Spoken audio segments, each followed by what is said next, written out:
लड़कियां फैशन में हैं आपके घर से और लड़के व्यसन में हैं, और आप सब माँ बाप, अभिभावक, गार्जियन ऑलरेडी टेंशन में हैं।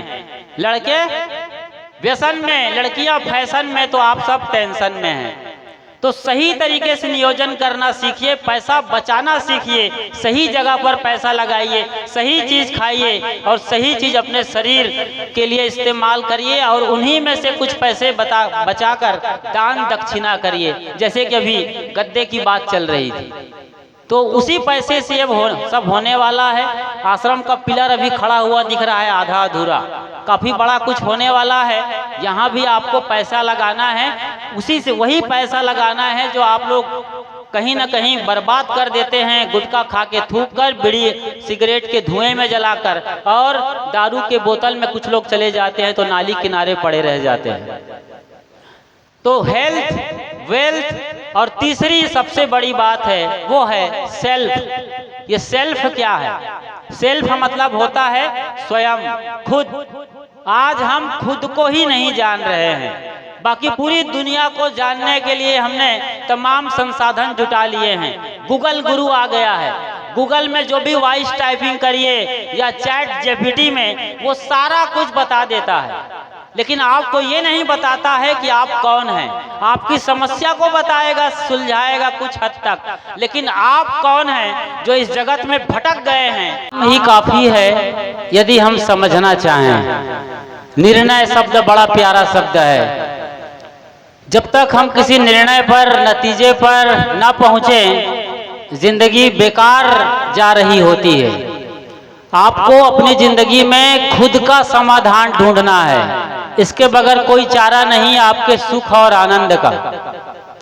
यहाँ निर्णय करना है, विवेक करना है, और बाकी दुनिया में विवेक से बिल्कुल आपको दूर ले जाया जाता है और विश्वास दिलाया जाता है कि आप ये मान लो आपका बेड़ा पार हो जाएगा।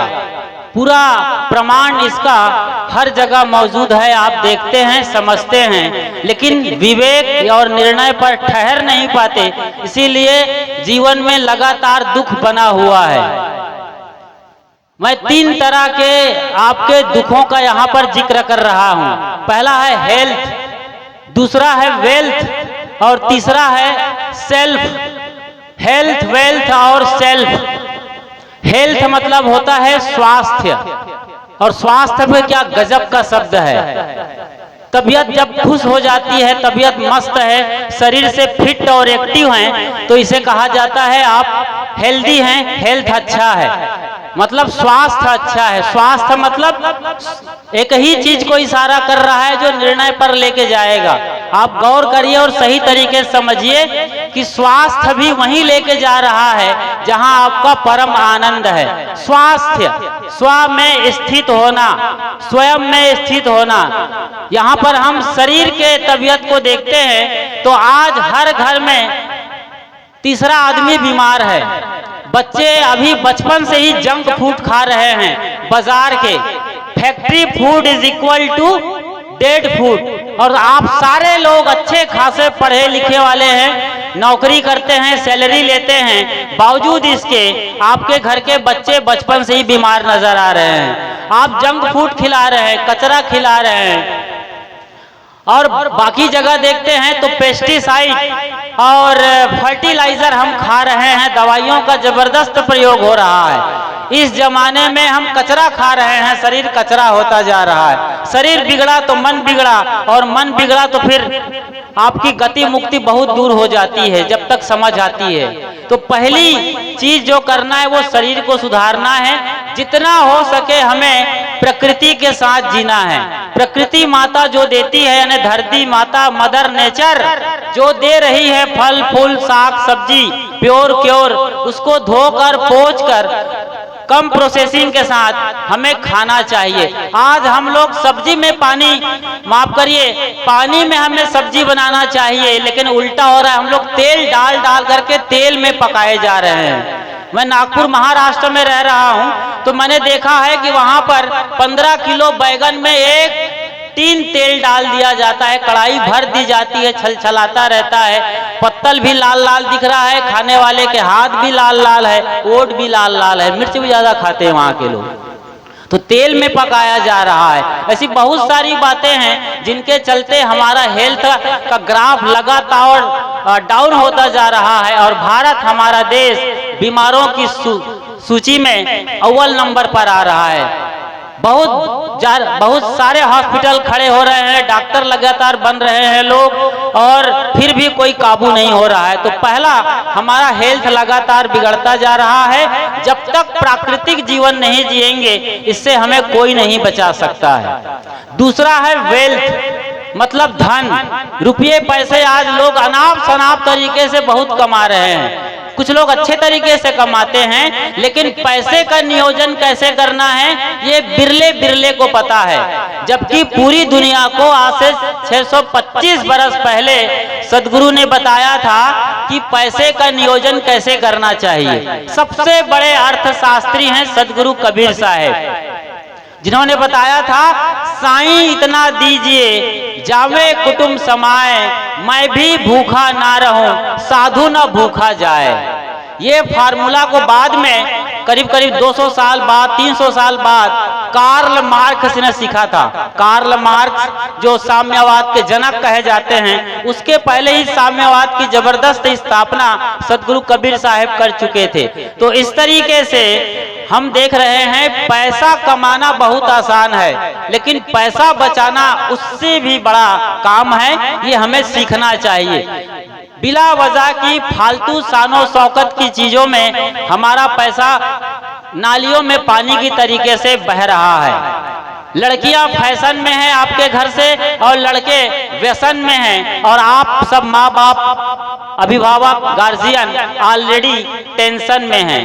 लड़के व्यसन में, लड़कियां फैशन में, तो आप सब टेंशन में हैं। तो सही तरीके से नियोजन करना सीखिए, पैसा बचाना सीखिए, सही जगह पर पैसा लगाइए, सही चीज खाइए और सही चीज अपने शरीर के लिए इस्तेमाल करिए, और उन्हीं में से कुछ पैसे बचाकर दान दक्षिणा करिए। जैसे कि अभी गद्दे की बात चल रही थी, तो उसी पैसे से अब सब होने वाला है। आश्रम का पिलर अभी खड़ा हुआ दिख रहा है आधा अधूरा, काफी बड़ा कुछ होने वाला है। यहाँ भी आपको पैसा लगाना है, उसी से वही पैसा लगाना है जो आप लोग कहीं ना कहीं बर्बाद कर देते हैं, गुटखा खा के थूक कर, बीड़ी सिगरेट के धुएं में जलाकर, और दारू के बोतल में कुछ लोग चले जाते हैं तो नाली किनारे पड़े रह जाते हैं। तो हेल्थ, वेल्थ, और तीसरी सबसे बड़ी बात है वो है सेल्फ। ये सेल्फ क्या है? सेल्फ मतलब होता है स्वयं, खुद। आज हम खुद को ही नहीं जान रहे हैं, बाकी पूरी दुनिया को जानने के लिए हमने तमाम संसाधन जुटा लिए हैं। गूगल गुरु आ गया है, गूगल में जो भी वॉइस टाइपिंग करिए या चैट जीपीटी में, वो सारा कुछ बता देता है, लेकिन आपको ये नहीं बताता है कि आप कौन हैं। आपकी समस्या को बताएगा, सुलझाएगा कुछ हद तक, लेकिन आप कौन हैं जो इस जगत में भटक गए हैं, वो बताने वाला आज तक कोई मैप तैयार नहीं हुआ है, कोई एप्लीकेशन नहीं आया है। ये मैं कौन हूँ, मैं कहाँ भटका हूँ, इसे केवल और केवल सदगुरु संत बताएंगे, वो भी सच्चे पारखी सदगुरु संत। बाकी दुनिया में आपको किसी भगवान भवानी के पीछे लगा दिया जाता है और उनके पीछे नाक रगड़ना सिखाया जाता है, गिड़गिड़ाना सिखाया जाता है, और आपको एक दूसरी दुनिया में भेज दिया जाता है जो आपसे परे की दुनिया है, कहीं सातवें तपक में, सतलोक में, या चंद्रशिला में, या स्वर्गलोक में। आप भटक जाते हैं और बहुत दूर निकल जाते हैं। तो आपको स्वयं को जानना है, इसी को जानने से ही सारी समस्याओं का अंत है। हमें तमाम लोग सवाल करते हैं, ये खुशहाल जिंदगी टीवी चैनल देखकर, कहते हैं कि गुरुजी आप लोग बहुत सारी बातें बताते हैं, ये परमात्मा हमें कब मिलेगा? तो मैं कहता हूं परमात्मा कब मिलेगा उनके इस सवाल पर कि भाई तुम्हारे अंदर से बोल कौन रहा है?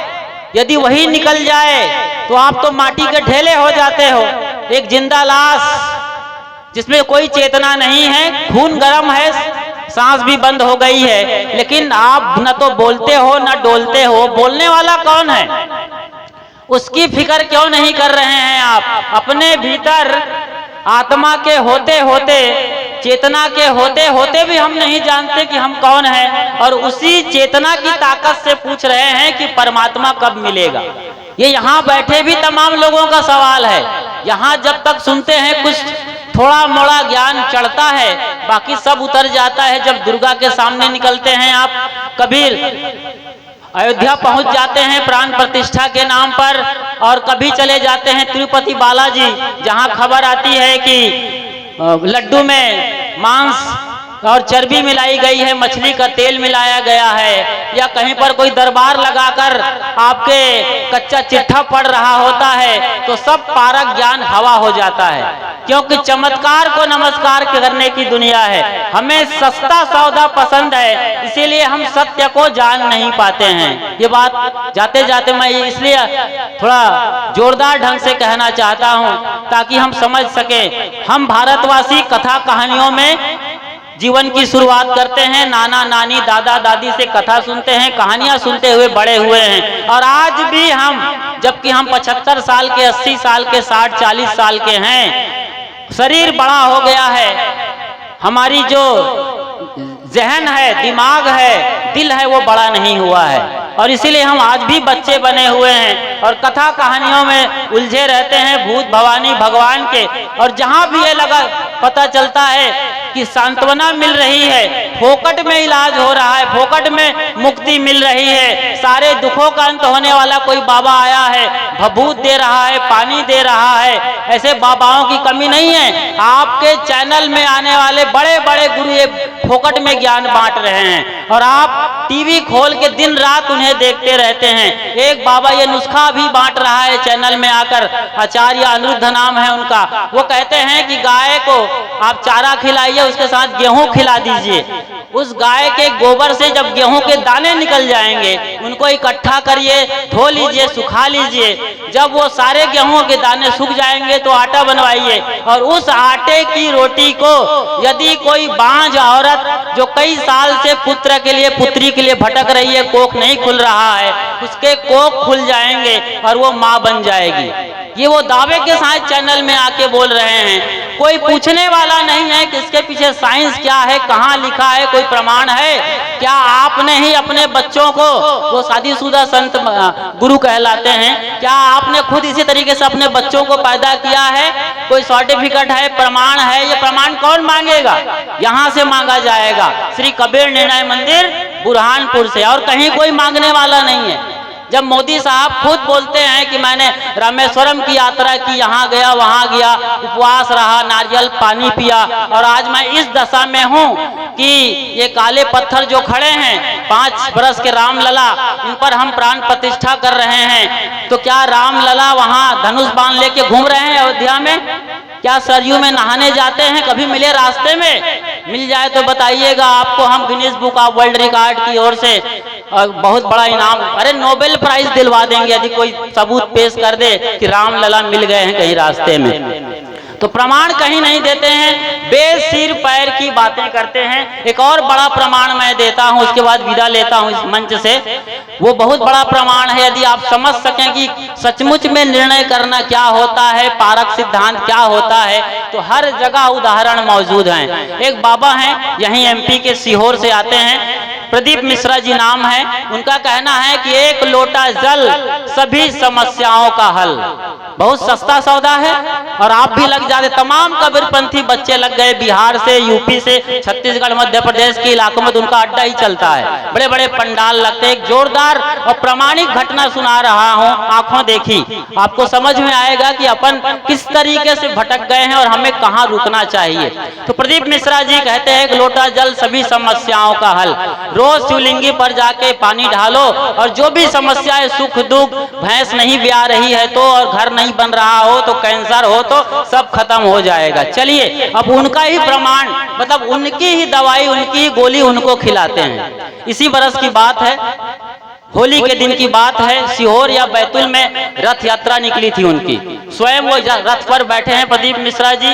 लोग अपने मुंडेर से दूसरी मंजिल तीसरी मंजिल से गुलाल चावल और कई चीजें उनको दे रहे हैं होली के नाम पर। चलता है, भगवान मानते हैं, अवतारी मानने लगे हैं लोग। भोला बाबा शिव के अवतार मानते हैं मिश्रा जी को कई लोग। खूब कथा चलती है, रंग गुलाल फेंका जा रहा है उन पर। एक आदमी ऐसा लगा कि बड़े गुरुजी हमारे हैं, बड़ा भक्त मालूम पड़ता था। उन्होंने एक बड़ा नारियल लिया और अपने बिल्डिंग के दूसरी मंजिल से सड़क पर रथ से चल रहे प्रदीप मिश्रा की ओर फेंक दिया। ऐसा अचूक निशाना रहा उस नारियल फेंकने वाले का कि वो नारियल उसके सीधे खोपड़ी पर आकर के लगा। ये वीडियो वायरल हुआ है, सब जानते हैं।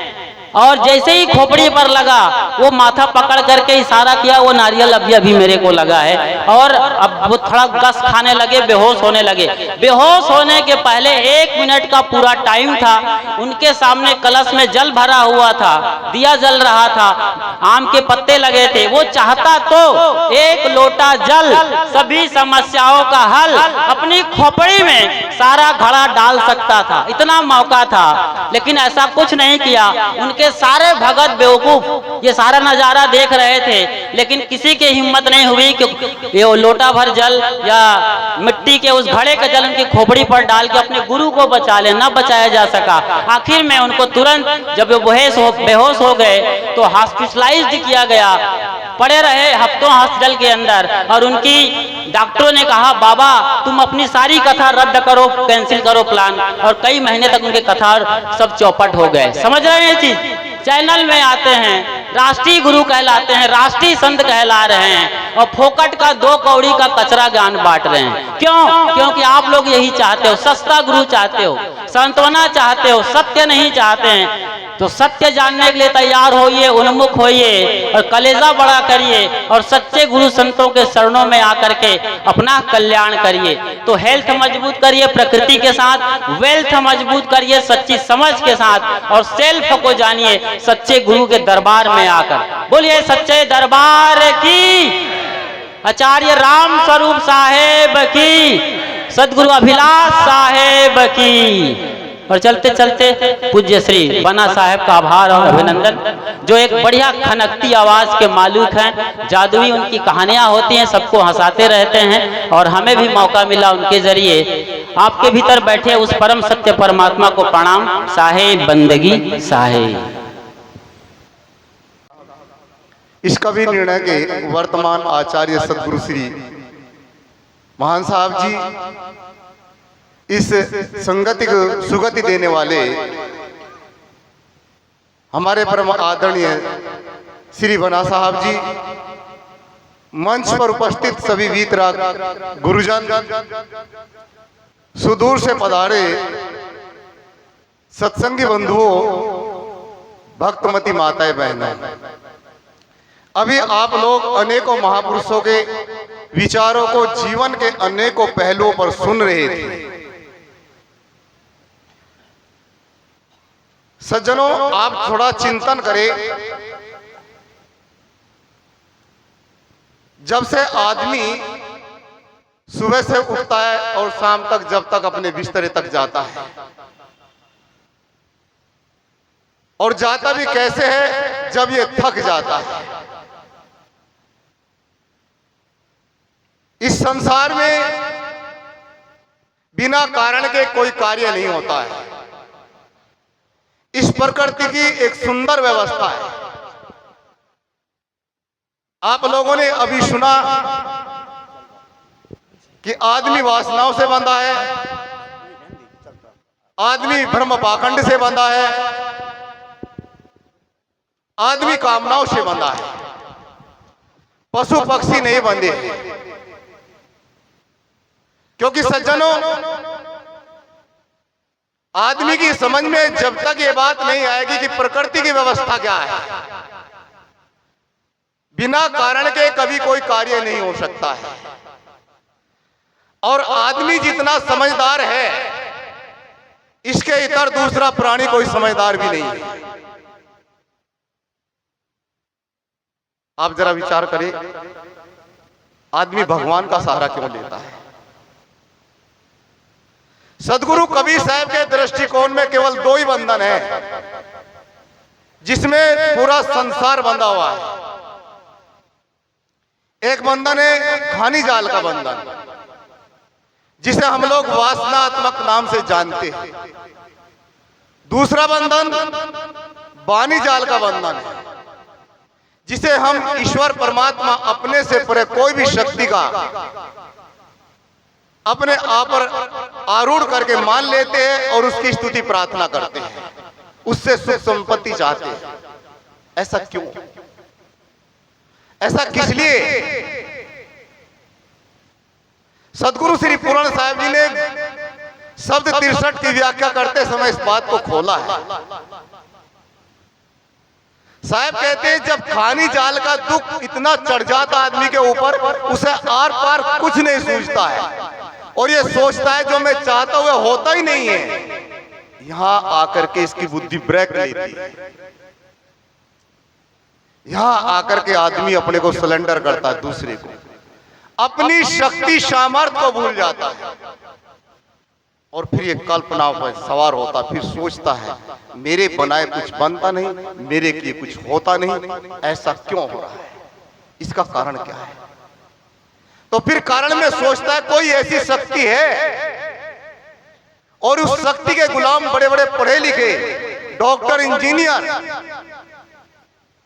सब लोग होते हैं।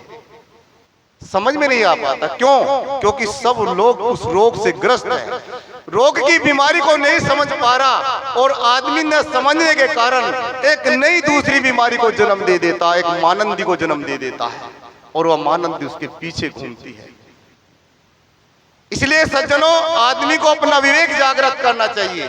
जब तक आदमी अपने विवेक को जागृत नहीं करेगा तब तक उसका बंधन कोई भी नहीं छुड़ा सकता है। अपनी स्वयं की आंखें चाहिए। एक कहानी मैंने पढ़ी थी, मैं उसको बता देता हूं। एक बार की बात, एक गांव का जाना माना आदमी था, प्रसिद्ध आदमी था। उसके 5 बेटे थे, 5 शादीशुदा थे। उसके सामने कोई बोलने की हिम्मत नहीं रखता था, क्योंकि आदमी का अहंकार कोई कम थोड़ा होता है। आदमी की अपनी सोच और अपनी समझ कम थोड़ी होती है। आदमी बंधता इस पॉइंट पर आकर है कि दुनिया में अकल 2 है, नहीं तीसरे की गम, और आधी में पूरी दुनिया बस 1.5 में हम। तो जाए किसके पास? संत गुरु के पास तो कोई बहुत जिज्ञासु व्यक्ति आता है। एक व्यक्ति ने उसको कहा, दादाजी आपकी आंखें कमजोर हो गई है, जरा आप ऑपरेशन करा लेना। ये एग्जाम्पल है, उदाहरण है, केवल हम लोग को समझने के लिए। यहां प्रत्येक व्यक्ति बंधता है आकर के। अब हुआ यूं, उसके बाद ठेस लगी, उसने जवाब दिया, जानते हो मैं कौन हूं? मेरे 5 बेटे हैं, 5 बहुएं हैं।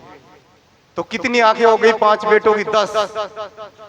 और बहुओं की आंखें हो गई 10, और 2 पत्नी की भी आंखें हैं, 22 आंखें हैं मेरे पास। आप हमको समझते क्या है? इतना चिंतन किया, उसने इतनी बात का जवाब दिया। वो आदमी हाथ जोड़ के चल दिया, कुछ नहीं कह सका। जाने के बाद में जैसे घर में घुसा, घर में सर्किट शॉर्ट हो जाने से घर में आग लग गई। जब घर में आग लगी तो सारे लोग एक एक करके भाग निकले। अब ये घर के भीतर था, इसको दिख कम रहा था। ये दरवाजे की तरफ को न भाग करके दीवार की तरफ को भाग रहा था, और अंत में वे व्यक्ति उसी की चपेट में आकर के मर गया। आप लोग जरा विचार करें, उस दिन उसको ये बात बार बार साल रही थी, बार बार याद आ रही थी। यदि मैं उस व्यक्ति की बात मान लेता, अपनी आंखें सही कर लेता, तो आज मुझे दिन देखना ना पड़ता। इसलिए सदगुरु कबीर साहब का इंकलाब है। साहब कहते हैं, साखी आंखी ज्ञान की, वह ज्ञान की आंखें होनी चाहिए, विवेक की आंखें होनी चाहिए। जिसका विवेक जागृत है उसको कोई नहीं फंसा सकता है। नहीं तो हमारे यहाँ हरियाणा में रामपाल का इतना दबदबा था, लोग इतना दबदबा मान रहे थे कि हरी ही उतर गया हरियाणा में, और अभी भी कम नहीं भीड़ लगती जाने वालों की। और जब पुलिस ने इंक्वायरी करी, पूछा और रिमांड पर लिया गया, तो ये गुरु लोग एक ही शब्द बोले थे क्या बोले थे? साहब मेरी बुद्धि खराब हो गई थी। जब आदमी का परिणाम भोगने का समय आता है तब बुद्धि को दोष देता है, और बुद्धि को यदि दुरुस्त करना हो, ठीक करना हो, तो चले आइए सदगुरु संत महापुरुषों के शरण में, ऐसे विवेकी पार की संतों के शरण में, जिससे आपका आध्यात्मिक जीवन, भौतिक जीवन, पारिवारिक जीवन, सामाजिक जीवन व राष्ट्रीय जीवन को दुरुस्त कर देंगे और आपके जीवन का कल्याण कर देंगे। मेरा समय पूरा हुआ, इन शब्दों के साथ मैं वाणी को विराम देता हूँ। बोली सदगुरुदेव की। माइक यहाँ सतपाल साहब जी के पास रखा जाए। हमारे व्यक्तित्व की पोषक अर्चनीय वंदनीय संत गुरुजन, श्रद्धा भाजन देवियों,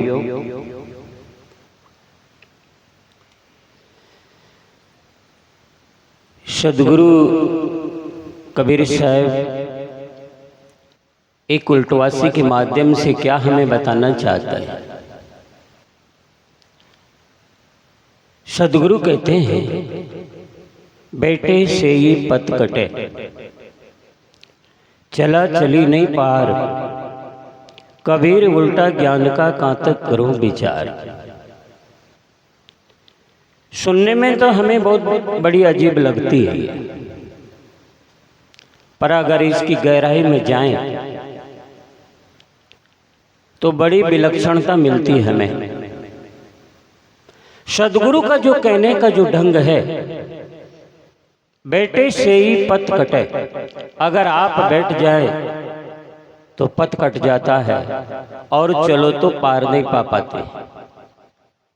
आप विचार करो, अनादिकाल से आप चलते आ रहे हो और संसार की वस्तु को प्राप्त करते आ रहे हो। जब जब प्राप्त की वो सब छूट गई, उसके लिए खूब दौड़ लगाई। बाहरी वस्तु को प्राप्त करने के लिए आदमी के लिए दौड़ने की जरूरत होती है, और अंतर में अगर आप अपने को अगर पाना है, अपने में अगर ठहरना है, तो उसके लिए रुकने की जरूरत है। सदगुरु इसीलिए कहते हैं कि रुक जाओ। मैं पूछना चाहता हूं कि आप कभी जीवन में रुके? अगर आप क्रोध करते हो तो क्रोध से रुके कभी? आपका जो जीवन जीने का जो तरीका है वो ढंग ही गलत है, क्योंकि आप क्रोध करके अपने जीवन को सुखी बनाना चाहते हैं, ये गलतफहमी है। इसीलिए आप क्रोध करते हो, गुस्सा करते हो, और जब क्रोध आता है तो आदमी की चार चीजें नष्ट होती हैं। सबसे पहले आदमी की भावना खराब होती है, भावना बिगड़ती है, और दूसरे नंबर में आदमी का मस्तिष्क खराब होता है। तीसरे नंबर में आदमी का चेहरा खराब हो जाता है। अगर किसी के पति को क्रोध आ जाए तो मोबाइल लेकर के फोटो खींच लेना, और जब उसका क्रोध शांत हो जाए तो उसको बताइए कि ये किसी भूत का फोटो है कि आपका। और चौथे नंबर में आदमी की भाषा बिगड़ जाती है। एक विकार आदमी की खोपड़ी पे हावी हो जाता है तो जीवन को अस्त व्यस्त कर डालता है, क्योंकि आप क्रोध करके अपनी समस्या हल समाधान चाहते हो, समस्या हल करना चाहते हो, पर क्रोध से समस्या हल नहीं होती, क्रोध से और समस्या से समस्या बढ़ती है। हमारा जो ढंग है, हमारा जो तरीका है वो गलत, और जब तक इस सत्संग में बैठ करके उस तरीके को सही नहीं कर पाएंगे, तब तक जीवन में लाखों उपाय करो, लेकिन जीवन में कभी भी सुखी नहीं हो पाओगे। बेटे से ही पथ कटे, रुक जाओ। अगर आपको क्रोध आया तो रुक जाओ। कभी रुके जीवन में? नहीं रुके, और इसी में आदमी पिसता रहता है। सदगुरु कबीर साहब ने इसीलिए इसे लोगों को देखा होगा तो कहा, चलती चक्की देख के दिया कबीरा रोई, दोई पाट बीतराई के साबुत बचा न कोई। तो पास में कमाल खड़ा था, तो कमाल बोल पड़ा, क्योंकि गुरु के पास में शिष्य रहता है तो शिष्य भी ज्ञानी हो जाता है। सदगुरु कबीर साहब ने कहा, चलती चक्की देख के दिया कबीरा रोई, दोई पाट भीतर आई किस साबुत बचा न कोई। तो कमाल क्या बोला, चक्की चली तो चलन दे पिस पिस आटा होई, जो कीला से लग रहा बालन बांका होई। आप जानते हैं जो वहां चक्की होती है जिसको बीजक माया है जता, जत हित के दन हेरिन ललचिन को दीत के मंदोराव। जता आत चक्की जिसे आटा पीसा जाता था। तो जो कीला से लग रहा बालन बांका होई, तो सदगुरु कबीर साहब क्या कहते, जो कीला से लग रहा नकटा बूचा होई। जो कीला के सहारे रहता है तो जब झटका लगता है तो नकटा बूचा तो हो ही जाता है। कीला कौन है, कीला है सदगुरु। पर अगर याद रखो संसार में रहोगे तो झरपट तो लगे ही लगेगी और नकटा बूचा जरूर होगी, पर कीले से लगे रहो अर्थात सदगुरुजनों से लगे रहो तो निश्चित थोड़ा बच जाओगे। तो सदगुरु कबीर साहब ने कहा, जो कीला से लग रहा बालन बांका होई। कमाल क्या बोला कि दाना सोई सराय जो उचट के बार होई, कि गुरुदेव जब उचट करके बार हो जाएगा तो फिर कैसे पिसेगा। तो सदगुरु कबीर साहब क्या कहते हैं, बार हुआ तो क्या हुआ, चतुर लेना बीन और बीन बांध के फिर चक्की में दीन। माताएं जब आटा पीस जाता है तो इधर उधर गिरे पड़े रहते, उसको समेट करके लास्ट में ऐसी घुमाती है तो बचेगा। बार हुआ तो क्या हुआ, चतुर लेना बीन और बीन बांध के फिर चक्की में दीन। कमाल क्या बोला, दाना सोई सराय जो उचट के बार होई, क्या गुरुदेव जो दाना सोई सराय जो पड़े दरार में जाए। कमाल बोला कि अगर दरार में पड़ जाएगा तो गुरुजी फिर नहीं पीसेगा। सदगुरु कबीर साहब बोले कि पानी पर अंकुर बया फिर चक्की में आई। अगर दरार में जाएगा वृष्टि होगी, अंकुरित होगा, उसको आना वहीं है। तो कमाल चरणों में पड़ गया कि गुरुदेव कैसे बचेगा फिर।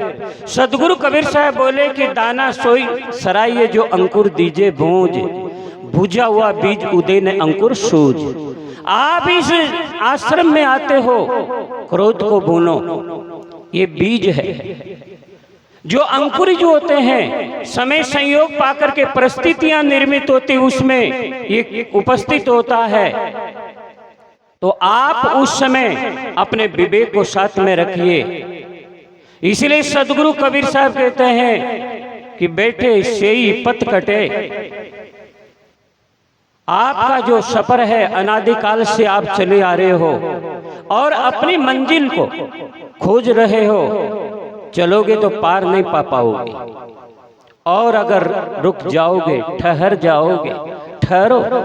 ठहरने का अभ्यास बनाना चाहिए, रुकने का अभ्यास बनाना चाहिए, पर हम रुकने का अभ्यास नहीं बनाते थे, ठहरने का अभ्यास नहीं बनाते हैं।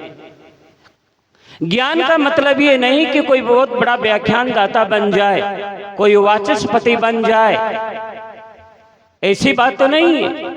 ज्ञान का मतलब होता है देखने का ढंग आ जाए, देखने की दृष्टि आ जाए। दुर्गति, सदगति, परम गति, जब ये देखने का तरीका आ जाए तो समझो कि आपका ज्ञान वास्तविक ज्ञान है। देखने का तरीका आ जाए कि मैं दुर्गति की ओर जा रहा हूं या परम गति की ओर जा रहा हूं, ये देखने का ढंग आ जाए तो एक क्रोध अगर आदमी के जीवन में हावी होता है तो जीवन को अस्त व्यस्त कर देता है। कितने विकार आदमी के जीवन में हैं। इसलिए सदगुरु कबीर साहब को कहना पड़ा, इतना सुनत निकट चली आई, मन का विकार न छूटे भाई। ये मन का विकार बड़ा जटिल है, बड़ा कठिन है, और सबसे बड़ी साधना यही है और सबसे बड़ी सत्संग यही है। रुक जाओ, क्रोध से रुक जाओ, लोभ से रुक जाओ, अहंकार से रुक जाओ। उल्टमासी के माध्यम से सदगुरु समझाते हैं। भला तुम देखो रे लोगों, नाव में नदियां डूबी जाए, एक अचंबा ऐसा देखा, कुएं में लागी लाए, कुएं में लागी आग, कादा कीचड़ जल गया और मछली खेले फाग। क्या ऐसा होता है? नहीं होता। पर सदगुरु कबीर साहिब जी का कहने का ढंग है, बड़ा विलक्षण है। वह कुआं नहीं जो 40 हाथ गहरा है। अब कुआं का लाक्षणिक अर्थ लेना पड़ेगा। कुआं नाम अर्थात काया। ये काया भी एक कुआं है। कुएं में लागी आग, आग कब लगती है? जब आप संत गुरुजनों के सानिध्य में आते हो और वैराग रूपी अपनी अग्नि लग जाती है, ज्ञान रूपी अग्नि लग जाती है। कुएं में लागी आग, कादा कीचड़ जल गया। कादा क्या है? काम, क्रोध, लोभ, मोह, अहंकार, एक कादा कीचड़ है, जिसके कारण ये समाज में बदबू है। एक काम कीचड़ है, क्रोध कीचड़ है, कादा कीचड़ जल गया, मछली खेले फाग। मछली चेतन, फाग प्रसन्नता। जब आदमी का काम, क्रोध, लोभ, मोह आदि सब जल जाता है, तभी आदमी प्रसन्न होता है, तभी आदमी सुखी होता है। तो सदगुरु का कहने का जो ढंग है बड़ा विलक्षण है। सारी गुदड़ी जल गई, जल गया ने एक धागा, घर के लोग पकड़े गए, घर खिड़की खिड़की भागा। क्या गजब की उलटवासियां हैं सदगुरु की। अगर इस पर चिंतन किया जाए तो एक ही शब्द हमारे लिए बहुत अनमोल है, इसलिए क्रोध से रुक जाना। एक कहानी मुझे याद आई। एक अति क्रोधी आदमी था, और आप जानते कि क्रोधी आदमी छोटी छोटी बातों में वो खुद ही जलता रहता है। तो स्नान करके आया, धोती धो करके साथ में लेके आया और तार पर डाली। हवा के झोंके से नीचे गिर गई तो क्रोध बढ़ गया, बेईमान कहीं की नीचे गिर गई।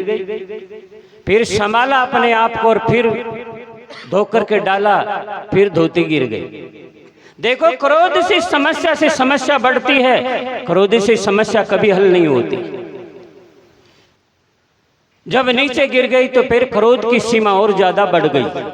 फिर धो के किसी प्रकार से संभाला, फिर उस पर डाला, फिर गिर गई तो क्रोध की सीमा नहीं रही। और क्या कहता है लड़का से, जा रे डंडा लेकर के आ। तो डंडा लाया और उसको ऐंठा और 2-4 तो मारा। बेईमान, अब गिरेगी तू। तो पानी निकलने का ना लाता, उसमें टूस दिया। अब धोती थी एक ही, वह पहने क्या। क्रोध से समस्या बढ़ती है, समस्या हल नहीं होती। पर आपका ढंग ही गलत है कि आप क्रोध करके समाधान चाहते हैं। जब आदमी को ख्याल आया हो धोती मेरी, अब आप जानते कि स्नान करते भूख लगती है, तो पत्नी के पास गया कि भोजन रख। तो पत्नी को भी देख लेना चाहिए कि उसका बैलेंस बिगड़ा हुआ है। पत्नियों को भी देखना चाहिए कि इसके मोबाइल का बैलेंस बिगड़ा हुआ है अभी। तो पत्नी ने भी आऊ देखा नहीं ताऊ देखा और बोली, कभी अभी मैंने बच्चों को स्कूल भेजा हूँ, टिफिन तैयार किया हूँ, पोछा लगाया हूँ, कहाँ भोजन बनाया। तो क्रोध में तो था ही, एक मारी कमर में जोर से, तो पत्नी को आया गुस्सा। बहुत लंबा मकान था, तो गुस्सा आया तो बीच में टटिया बांध दी। कभी इधर आना मत, बिना कारण मुझे मारा। बीच में टटिया बांध दी और आधा सामान बटा के उधर रख दिया और पड़ोसी बन गए। देखो, जो क्रोध आता है तो दिल में दीवारें बनाता है। अब क्या करे, चलो अपनी बनाए, मरता क्या करता। भोजन बनाने के लिए जैसे ही पहुंचा तो दरवाजा था नीचा, तो लगी खोपड़ी में। तो गुस्सा आया तो कुल्हाड़ी उठाई और 2-4 मारी, दरवाजा को भी दे के बराबर कर दिया। देखो, क्रोध से कितनी समस्या बढ़ती है, समस्या हल नहीं होती। जो क्रोध से समस्या हल करना चाहता है, यही सबसे बड़ी भूल है, जीवन की अज्ञानता है। अब किसी प्रकार से अंदर पहुंचा और चूल्हे को जलाया, चूल्हा बुझ गया। पानी डाला आटा में, ज्यादा आटा तो था नहीं, पड़ोसी ने बटा लिया पत्नी ने। पानी ज्यादा सरक गया, अब दूसरा आटा था ही नहीं, गीला गीला हो गया। उसने कहा कि चलो रेल में बनाते हैं, मीठा बनाते हैं ना गुड़ डाल करके, रेलिया बनाते। और उसमें गुड़ डाल करके डाला तो चूल्हा बुझ गया। गुस्सा आया कि लेते बुझ, पानी डाल दिया उसमें और गुस्से ही गुस्सा में क्या किया, घुला हुआ आटा को पी लिया तो 3 दिन तक लेटरिन ही नहीं आई। अब आप विचार करो, आप समाधान चाहते हो, क्रोध से कितनी समस्या बढ़ती। अब क्या करे, पत्नी तो अच्छा अच्छा पकवान बना करके दिखा करके खाती थी। पति ने देखा 7 दिन हो गया, चमड़ी सूख गई। उसने विचार किया, टटिया से देखा तो पकवान बन के तैयार था। खीर पड़ी, मिश्री माव, गुलाब जामुन, आलू बड़ा, रसगुल्ला, समोसा, कचौरी, सरकना को सिरो, गाजरा को हलवा, ग्यारी, टमाटर, गांव, दाल, जार, मोगर का पापड़, सब तैयार था पकवान। उसने सोचा पति ने अगर अभी एकता हो जाए तो 7 दिन का सल निकल जाए। तो टटिया के पास जाकर के क्या बोलता है, हे रे पड़ोसी कर लो एकता।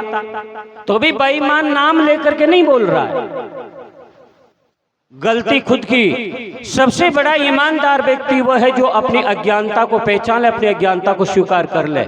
और सबसे बड़ा बेईमान वो आदमी जो अपनी भूल और अपनी अज्ञानता का अहंकार करता। तो वो बोला कि हे रे पड़ोसी कर लो एकता। तो पत्नी उधर से बोली कि एकता करता तो बीच में टटिया काई को टेकता। बंधु याद रखो, जब जीवन में विकार आता है, क्रोध आता है, तो दिल में दीवारें बन जाती है। तो मैं इतना ही निवेदन करना चाहता हूं कि रुक जाओ, क्रोध से रुक जाओ, काम से रुक जाओ, मोह से रुक जाओ, तो जीवन का भला हो जाएगा। वरना अनंत जीवन खोते आए और ये जीवन भी हाथ से चला जाएगा। मैं इन्हीं शब्दों के साथ मेरी वाणी को यहाँ विराम देता हूँ। आगे बढ़ने से समय कर रहा इनकार है और सबके अंदर में बैठी हुई रमैया राम को मेरा नमस्कार है। साहे बंदगी, साहे बंदगी।